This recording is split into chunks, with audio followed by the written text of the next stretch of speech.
Thank you, Mr Speaker. And I rise to contribute on this important notice of motion from the member opposite and thank her for that.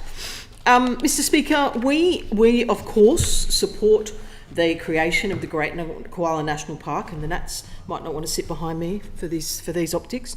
We'll be on the video tonight. With all due respect. So it is something, but we're not happy, we're not fully happy either, so that part you might like. But Mr Speaker, the announcement of the Great Koala National Park, and of course no disrespect to anyone who is going to be facing inevitably a transition away from logging in native forests.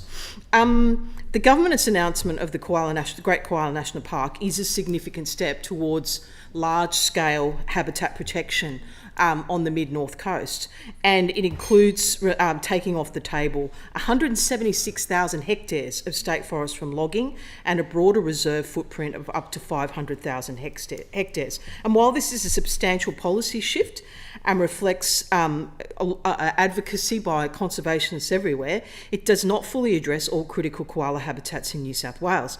And in particular, in my electorate, the Richmond River and Richmond Range populations remain outside the core footprint of the proposed plan.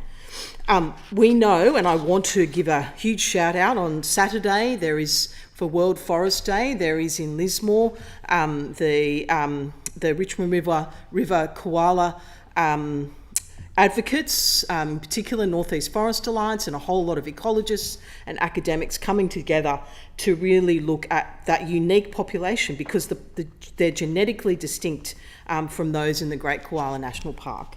But Mr Speaker, the continued logging is a real issue for us in the Greens. No surprises there. Why? Because of the catastrophic impacts on koalas, our nationally endangered species. And whilst I've been in this place, I have, as we all have watched koalas go from being at risk to now being endangered. And then we saw through fires, successive fires, floods, and we know from just roads alone, we're just seeing the savaging of those absolutely treasured species.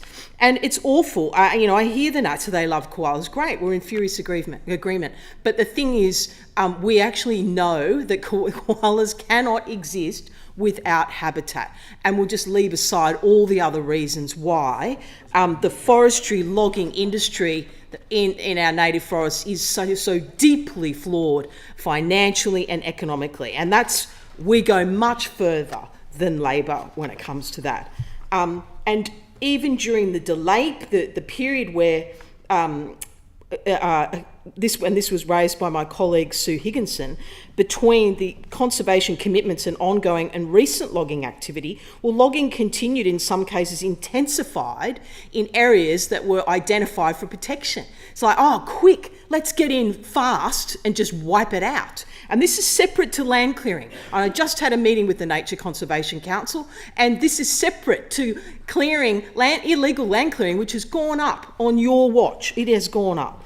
And also we know that, as I say, a deeply flawed, and there is no economic viability. But of course, as always, we talk about a just transition for workers, and that's what we should be talking about, and not harming our species, our koalas. I thank the